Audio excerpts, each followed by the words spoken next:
The Arrive Hack is on tonight.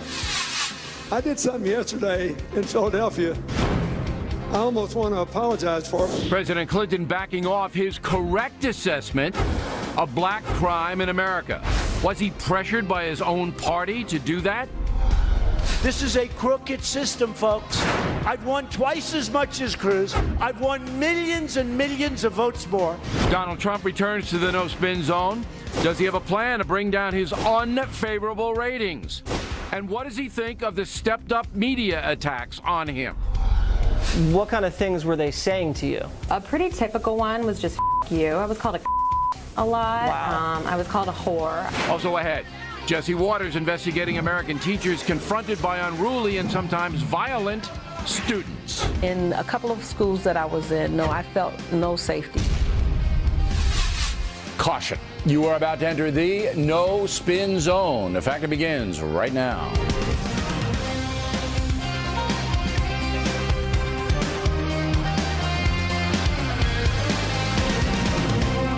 Hi, I'm Bill O'Reilly. Thanks for watching us tonight. The Democratic Party and your physical safety. That is the subject of this evening's Talking Points memo. Like him or not, former President Bill Clinton's an excellent analyst of the American political scene. Last week, confronted by Black Lives Matter militants in Philadelphia who say the criminal justice system is racist, Mr. Clinton fought back. I don't know how you would characterize the gang leaders who got 13-year-old kids hopped up on crack and sent them out onto the street to murder other African-American children. Mr. Clinton's absolutely correct. The vicious drug world results in millions of Americans being harmed. Dope pushers and gang members should be incarcerated. But after saying that, Mr. Clinton came under pressure from his own party, and he may have buckled. I did something yesterday in Philadelphia I almost want to apologize for, but I want to use it as an example of the danger threatening our country. So why would Bill Clinton almost want to apologize? What he's saying is true. Here are the facts. According to FBI data, between 1960 and 1990, the rate of violent crime in the USA surged by 350%. Violence in cities like New York, Detroit, Los Angeles, way out of control. And people in the poor neighborhoods took the brunt of it. In 1970, convicted murderers in America served a median sentence of just 3.5 years for murder. For killing somebody, 3.5 years. That was insane. So Bill Clinton and both political parties finally did something about it. They passed tough new sentencing laws. The result? Violent crime has dropped drastically since the mid-1990s to historic lows today. That's the truth. Tough sentencing for violent offenders drove crime down in the USA big time. Now the race question. Again, according to FBI data, from 1976 to 1995, black Americans were identified by police as committing more than half of the homicides in the USA. African Americans make up 13% of the population. In addition, a national crime victim survey reported that blacks committed robberies at a rate of 60%. Again, the black community is just 13% of the entire population. So what's the beef? If black Americans are committing crimes out of proportion to other ethnic groups, why is there a racial component to their presence in prison? Why? Also, forget about the drug myth. Right now in federal penitentiaries, 99.5% of drug-convicted inmates are traffickers, not users. 99.5%. So the question becomes, why is the Democratic Party caving into propaganda put out by radical groups like Black Lives Matter? It's clear that tough sentencing reform, spearheaded by both parties in the 90s and signed by President Clinton, saved perhaps millions of American lives. Yet the entire criminal justice system is now being branded as racist and oppressive. Disgraceful. And that's the memo. Now for the top story reaction, joining us from Washington, Charles Krauthammer. So Charles, a man named Barry Latzer, professor of criminal justice, wrote an excellent article in the Wall Street Journal that spurred my analysis of this situation. How do you see it? Well, I think you're absolutely right, although it It pains me to say it, but every once in a while you are absolutely right. Look, I think this is one of the most telling episodes that we have seen in our politics, and I would even say in our culture. Remember, there was one electric moment when Clinton ran for president. It's now a quarter century ago, the Sister Soldier moment, in which he stood up and denounced a rapper for the content of what she was saying. And that, I think, helped to galvanize the idea of Clinton as a new kind of Democrat, a more centrist Democrat, and then he proved it in his presidency. A, the crime law, second, the welfare reform, and free trade. And now those are all things that his wife now in campaigning is repudiating. And the reason I think it's so important is because it is the perfect index of how far the Democratic Party has moved to the left and how much even its establishment has moved left as a result. Clinton was right in what he said.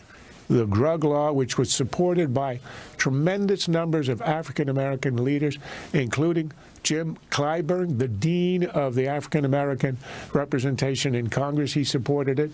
And the reason was they had a crack epidemic, huge numbers of crime in the inner city, and they were relieved that this bill was enacted. And we know the result, a dramatic decline over time in the crime rate. Isn't this all about the Democratic Party needing African-American votes? And they're pandering, despite all of the stats that we gave, which are indisputable, okay? I mean, you had a situation in the early 1990s in this country where you could not walk the streets of a lot of inner city neighborhoods. You couldn't. It was that dangerous.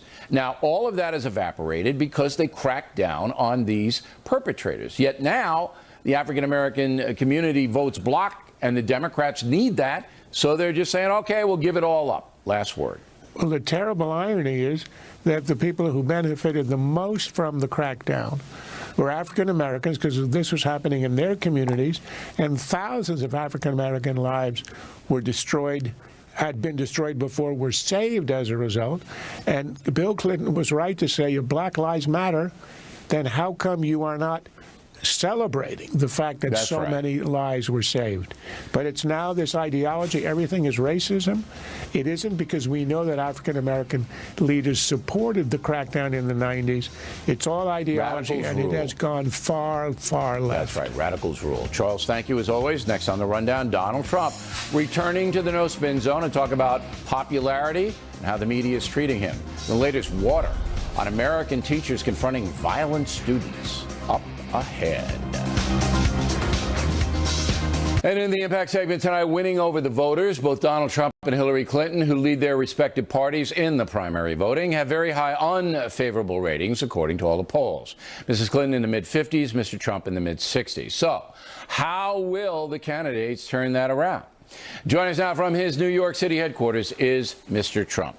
So if you do secure the nomination, then you have to win over about 63 million Americans to vote for you in order to get the presidency. Are you going to change your political style? Well, it's possible it'll change a little bit, Bill. You know, we started off with 17 people, 16 of which were, shooting at me, and they're almost all gone right now. And, when you're hit by 16 different people that are accomplished people, senators and governors and, very, very smart people like Ben Carson, who endorsed me, by the way, a great guy. And, they're all going after you. You probably don't come off looking so good because you come after them much harder than they went after you. So I think so. Ronald Reagan had very, very high unfavorables, and his favorable rating was at 30.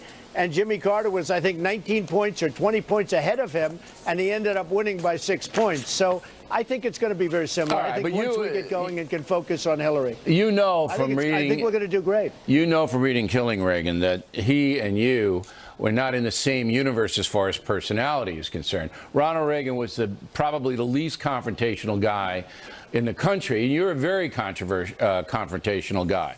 So what I'm trying to get at is this. Nobody knows what's going to happen at the convention in Cleveland. It's going to be a mess. It's just going to be a mess. But if you do get the nomination, then your supporters are used to you. Donald Trump, the confrontational guy, takes no guff from anybody.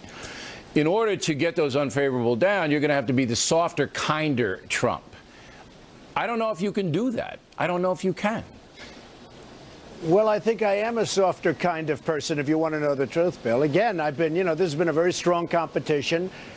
Jeb Bush was supposed to win, and I hit him hard, and I won. And, Walker was supposed to win. They were all supposed to win, and they're all gone.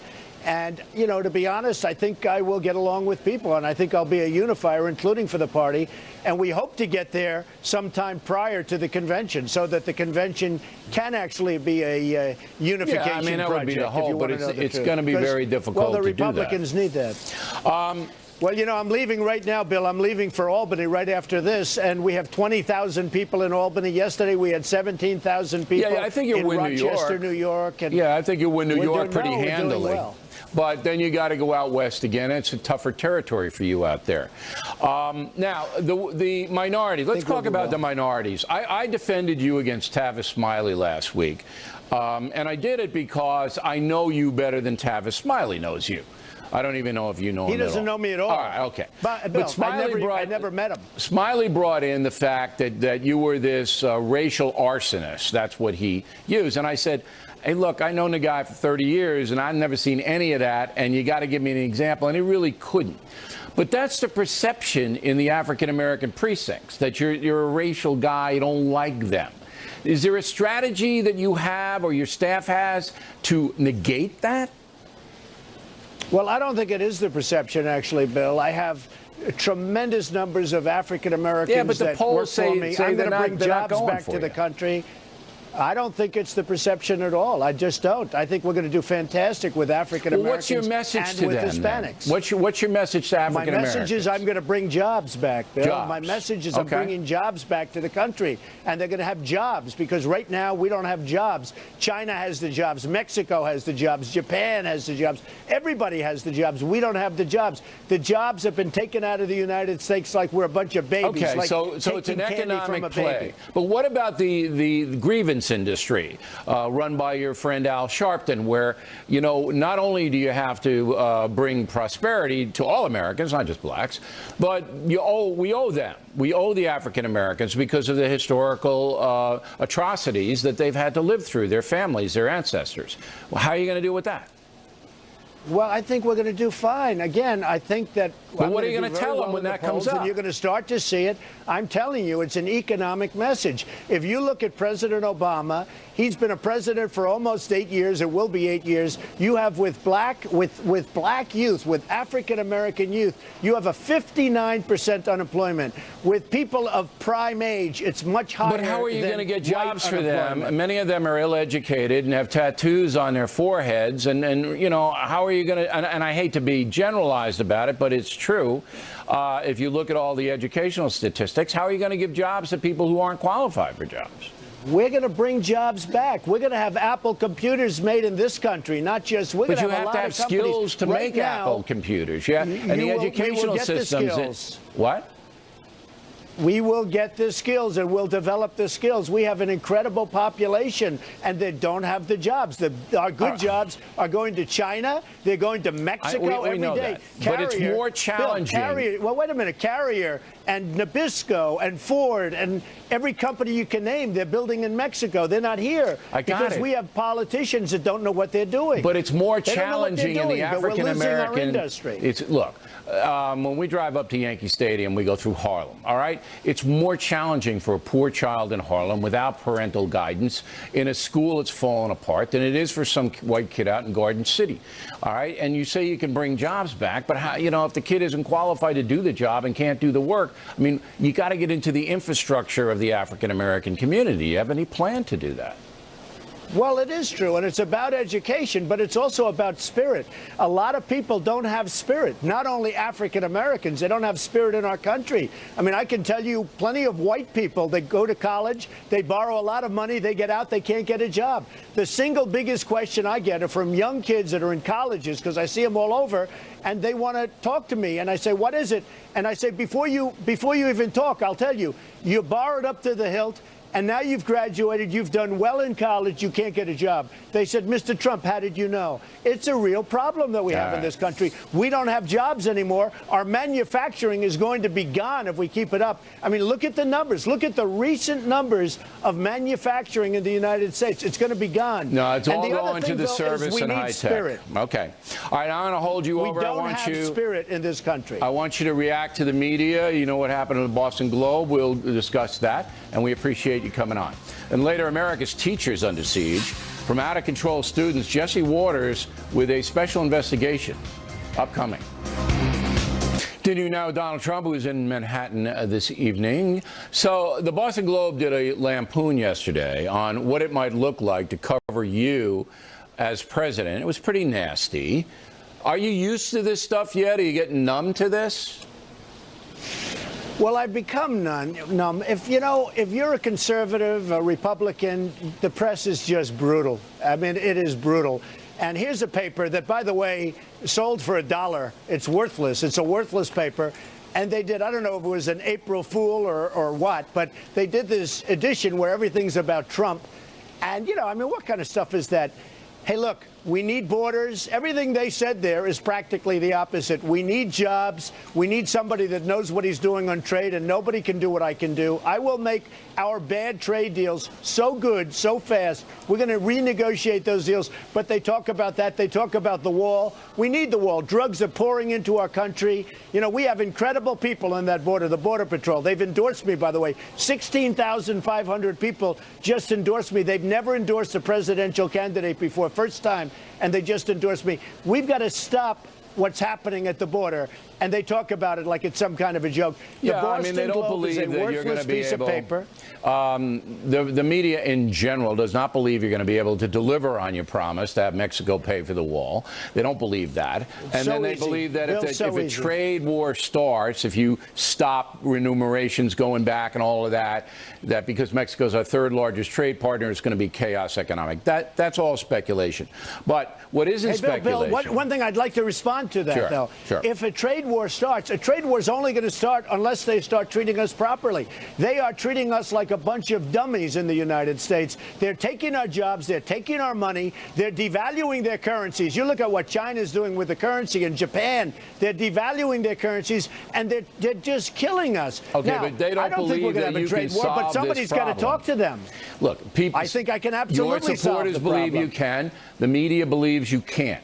Now, I also had a conversation last I think some week. of the media believes I can. I think some of the media believes I can. And I can Who? tell you, I absolutely can. Look You're what getting they're hammered. doing. You look at these countries, Bill, you look at what these countries are doing to us, the way No, they I treat know us. that. I know that. They I'm don't talking about the adhere media to anything now. that's in these agreements, which are terrible agreements All to right. start off with. I mean, they're terrible agreements. So look, your supporters say you believe you can do it. Your detractors say you can. I will do it. I'll do it I for the was talking country. to Leslie You know what it's Stahl. called, Bill? Make America Great Again. All right, we because know. our country is going to hell. And it's then called Make you America gotta get Great those Again. hats. You got to get those hats made in America, by the way. Now, I was talking to Leslie Stahl. They are made in America. Bill, wait.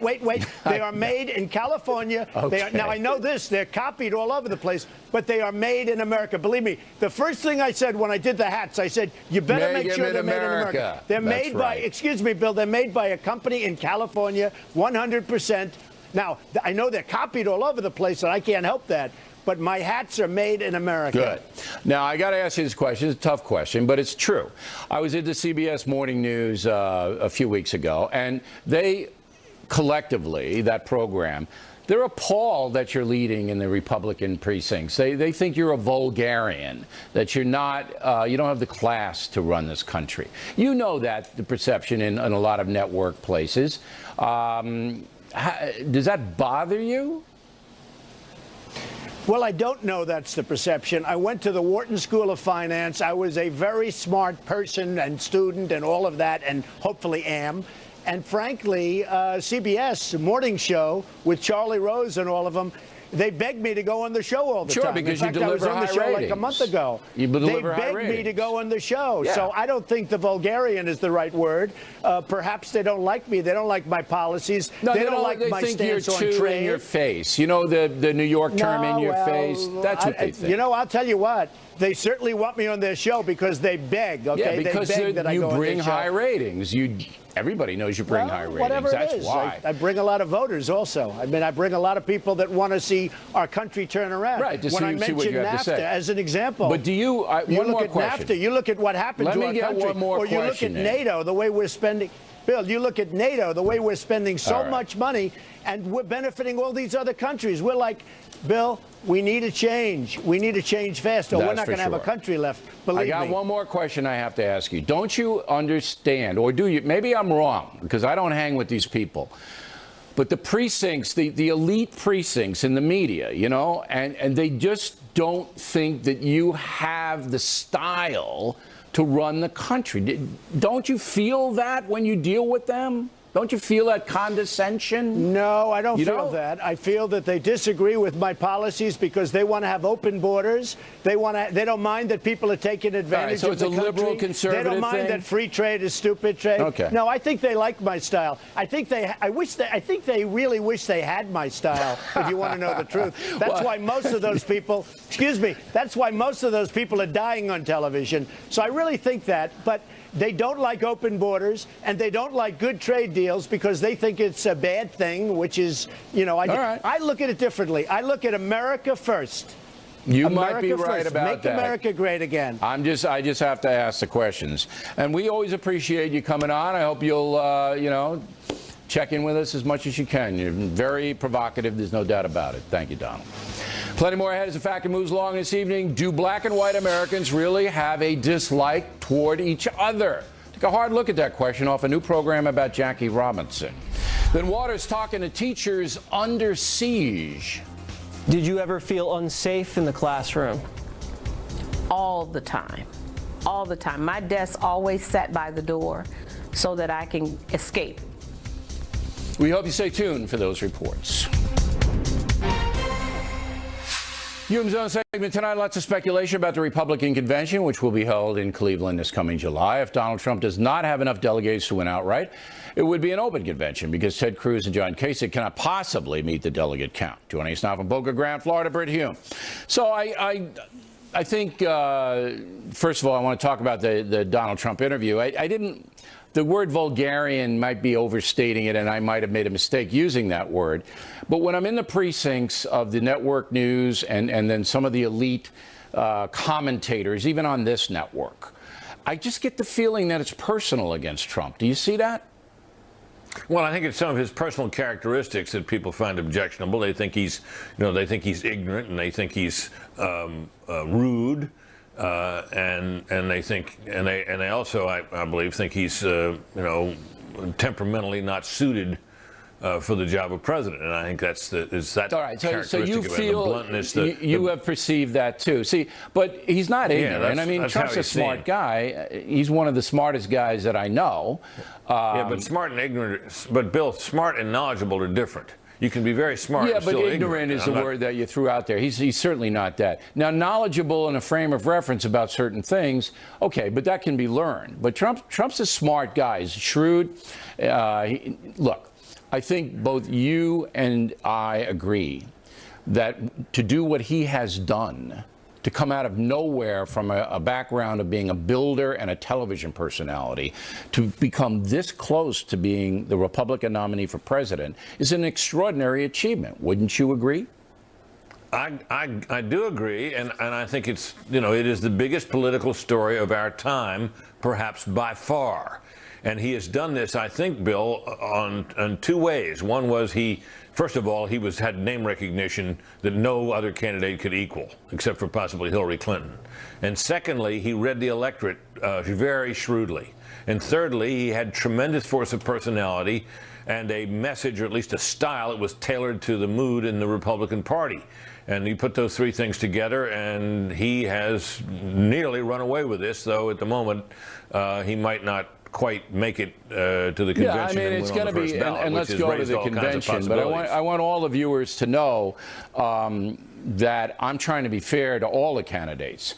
And when I get this perception off the network news people and the elites in the Republican Party, you got to discount the Democrats. They just don't like him because of what he espouses. It makes me uneasy, and I was wondering whether he felt the same thing, because you can deal with Trump on an issues basis, and you can deal with, and it's fair to deal with him on an issues basis. But to, you know, this visceral dislike of him as a human being, I think it's wrong, and I see it all the time. All right, let's get to the convention. So they all waltz in there. Nobody has a plurality of delegates, and then it's just chaos, right? Well, that's not a bad description of it. It's wide open. I mean, after the first couple of ballots, virtually every delegate in the place will be at liberty to vote however he or she pleases, and that means that, you know, a lot of those delegates that are pledged to Trump on the first ballot will be Trump backers and will stay with him until and unless he releases them. But a lot of them will not be. A lot of them will be just party figures who filled out, you know, who were part of the slate that must stay with him on the first ballot, but are free agents after that. And literally anything can happen. I don't think it's likely that anything, you know, that there are all kinds of possibilities it won't happen, but anything theoretically at least could happen. They could nominate whoever they wanted. Yeah, but that's not going to. It's got to be either. Well, I think it's going to be. It's not likely. It's not likely, Bill. We haven't seen anything like this in a long time. All right. But it is possible. But that would just blow the party up. What I see, and just real quick, I see Cruz making a deal with Kasich to come on in, and that'll be a formidable opponent for Donald Trump. Last word. Well, that's a possibility, but remember, we got, 171 Rubio delegates. We got fewer than that Kasich delegates, although he'll probably pick up some more. The great likelihood is that we get to June 7th, which is the last primary, and if Mr. Trump doesn't have it, that by that time he will have put together a delegate hunting operation of some size, which he doesn't have now, certainly, and what happened over the weekend in Colorado establishes that, and he will try to win over some of the delegates who are either pledged to other candidates or who will or otherwise be free to vote for him, and he would still be the likely winner even if he doesn't have it coming in. Right. But if he doesn't get it, Bill, after the first ballot or the first two ballots, he's not going to get it. Literally anything can happen. That's right. Remember this: 1924 Democratic Party. They took 103 ballots before nominating John W. Davis, who lost to Calvin Coolidge. He was too exhausted to campaign. 103. Brit Hume, everybody. When we come right back, a new documentary about Jackie Robinson highlights the divide between black and white Americans. We'll take a look at it. Then Waters with American teachers under siege in the classroom. Moments away. Factor, the #1 cable news show for 15 years and counting. Thanks for staying with us. I'm Bill O'Reilly in a personal story segment tonight. Do black and white Americans really have a vast divide? This evening, PBS will begin a documentary series about Jackie Robinson. He was the first black ball player to be allowed to play in the major leagues, and it was hell for Robinson. You thought of Philadelphia as the city of brotherly love, but yet when you went to Philadelphia, you couldn't stay in the same hotel. You had to find your own accommodations. And then there was Ben Chapman and some of the other Phillies who were vicious and uncalled for. Now, this week, the city of Philadelphia is formally apologizing for the way it treated Jackie Robinson. With us now here in New York City, Ken Burns, director of the PBS documentary. We'll get to your program in a moment, but there's a poll out today. It says 35% of Americans in a Gallup survey say they're extremely worried about the state of race relations. That's up from 28% in 2015 in 1 year. And President Obama obviously has not brought the country together. You think it's that bad? I think it's pretty bad. I think it's always been pretty bad. I think people have been divided by race in this country since the very, very beginning.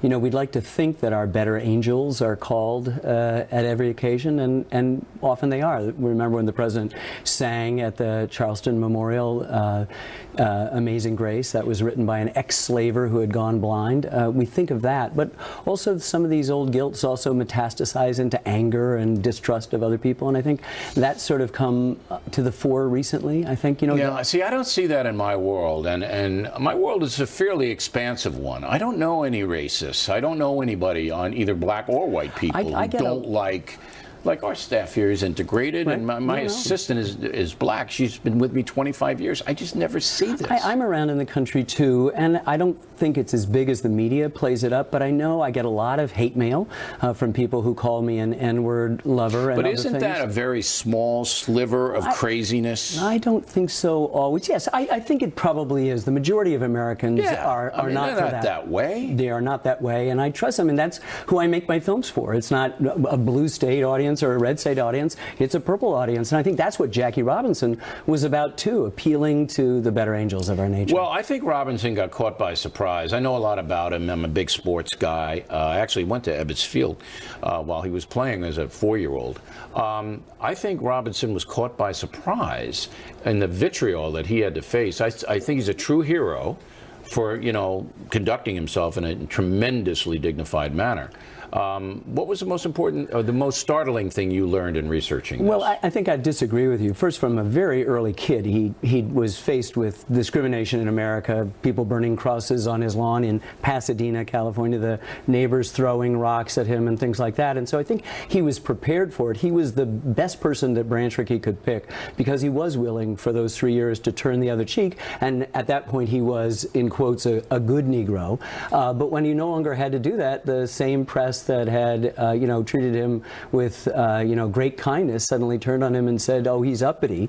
And so I think it's a very complicated dynamic that I think we do a disservice to ourselves when we make it just a binary thing, black and white, no pun intended. So it's what I've tried in almost all my work, because you can't deal with American history as I've tried to do deep dives in American history without coming up against race, you know, because we were founded under the idea that all men are created equal. The guy who wrote that sentence owned more than 100 I just think that America gets a bad rap in 2016. I think the vast majority of Americans are accepting of races, and we try to help each other because we're Americans. But anyway, we're going to watch tonight. Yeah, well, I'm very excited that you will. You know, I went to Cannes Film Festival with the film we did on the Central Park 5, and the French would say to us, oh, America's so racist. And you go, wait a second. We have an African-American president. I mean, when you have an Algerian or a Ghanese or a Turkish president, you come and talk to me, and that's never going to happen. So we've made a lot of progress. We have progress to make, and we can often learn how to make that progress in the present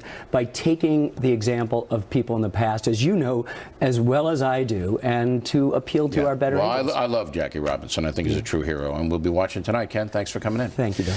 Waters on Deck, serious piece this evening, American teachers and violent students. That is next.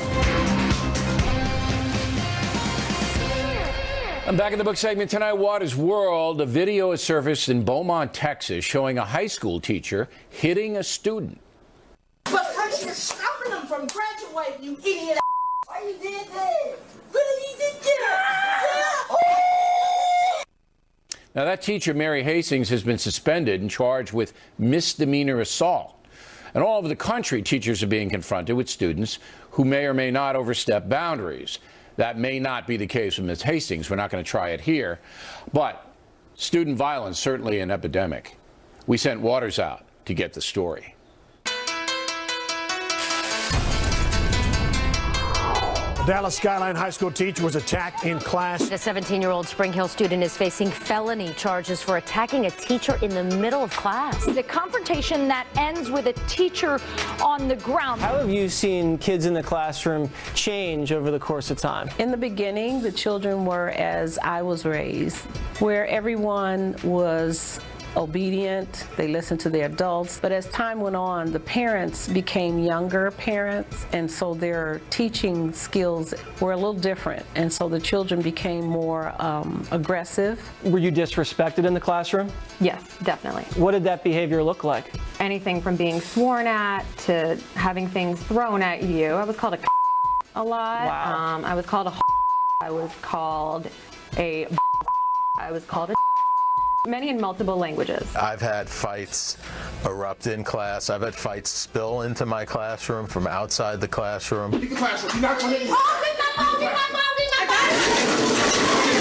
What kind of gang activity was present in the school system?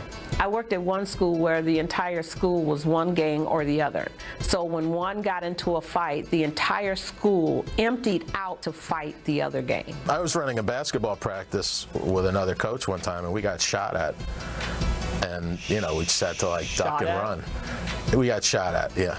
What are the consequences? Usually they might get a week or two suspension. The children know that all I have to do is spend a week at home or a week in school suspension, and it's all over. I can come back and do it again, and that's all that'll happen. How would you discipline a student who swore at you? You'd have to call security, have them, you know, escorted down to the dean of behavior. And that was really all you could do. I have taken weapons away from students, like in a backpack or fallen out of a pocket or something. Those weapons are always been defensive weapons for kids who had to travel to school through very dangerous streets. In a couple of schools that I was in, no, I felt no safety because they didn't do anything. Now that they're allowed to use their phones, they will literally get on the phone and call their parents on you. They dial up their parents in the classroom to tell on you, the teacher, for holding them accountable. Oh, yeah. Yeah. A teacher shoved and tossed to the ground by a student nearly twice her size. Do you believe you're psychologically damaged from this experience? All of those moments really do take a toll. My hair fell out. The stress was making me not sleep. I was getting sick all the time. I had 4 coworkers in a span of 3 months that had miscarriages. Oh my God. It had a lasting effect. My desk always sat by the door so that I can escape if I needed to. What's the solution to this? I really don't know. It almost sounds like you're saying it's a lost cause. I think it's just, we need a complete revamp of everything. And we're protecting your identity. Why is that? Because I'm still teaching and because I want to keep teaching. Why did you end up leaving teaching? It got to be a very dangerous place to be. Children were coming in with guns and different things, and I was at the age where I could retire, and I said, I'd rather go with my sanity and my health and my life than to stay here and try to be a martyr. So I left. All right, and here's Waters. Now, here in New York City, the city council wants to even lessen the suspensions because they don't want the kids to feel alienated or distance themselves from the system. But at the same time, the situation gets worse and worse and worse. It's the restorative justice approach, where you're supposed to talk about your feelings and you're supposed to play patty cake, but if you're not disciplining the students, they're just going to keep acting out. We've had this story even last year. The guy got body slammed in the hallway, and he was just suspended for a week. He was never really disciplined. A lot of these kids love getting suspended because they can just hang out and play video games. Well, the solution to the problem is that if there is an assault, either verbally or physically, on a teacher, the police should be called. Right. That's the solution. And then the system takes over, and because if you don't, that infects the whole school, the other kids, and the school discipline drops. That's the solution. Police are called. Teachers aren't police officers. Right. They're not supposed to be. And they can't be put in that position where they have to be assaulted. And it's just crazy. All right, Waters, we appreciate it. Thank you. In fact, the tip of the day, Christianity under siege. The tip, moments away.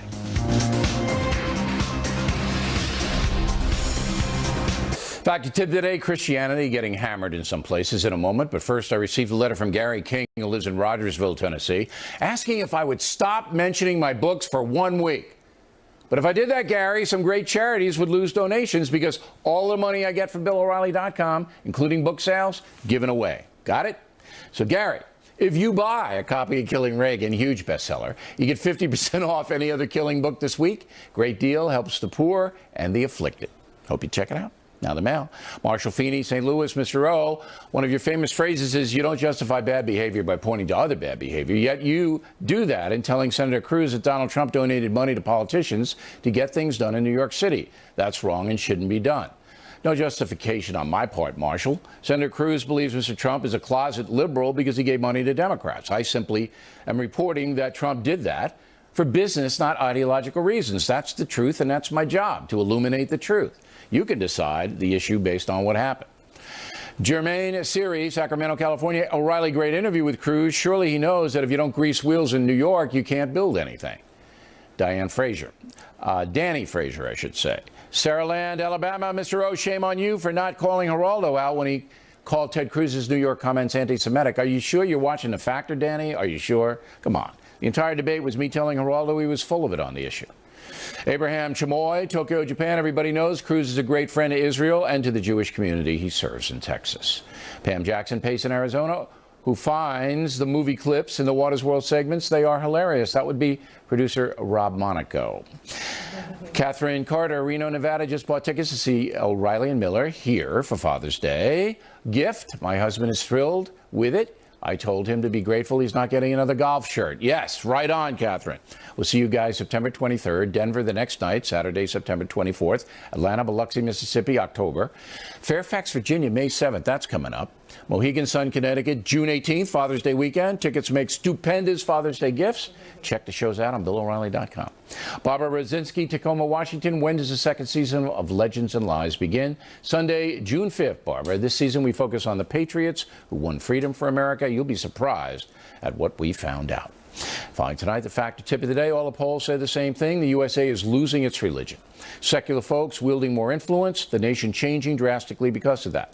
For some Christians, the situation is appalling. But even worse is that the roots of Christian philosophy, which founding fathers relied upon to make policy and law, are rarely taught or even mentioned. Enter Dr. William Bennett, education czar under President Reagan, who has written a fascinating new book called Tried by Fire. And that is the story of Christianity's first 1,000 years. Factor tip of the day, this book will teach you plenty. And that is it for us tonight. Please check out the Factor please check out the Factor website. Different from BillO'Reilly.com. Also, we'd like you to spout off about the Factor anywhere in the world. O'Reilly at FoxNews.com. Name and town if you wish to opine. Word of the day. Do not be fractious when writing to the Factor. All right. Now tomorrow, we got our Is It Legal people on the gay laws, new gay laws that are causing a lot of controversy. Thanks again for watching us tonight. Miss Megan is next. I'm Bill O'Reilly. Please remember the spin stops here, so we're looking out for you.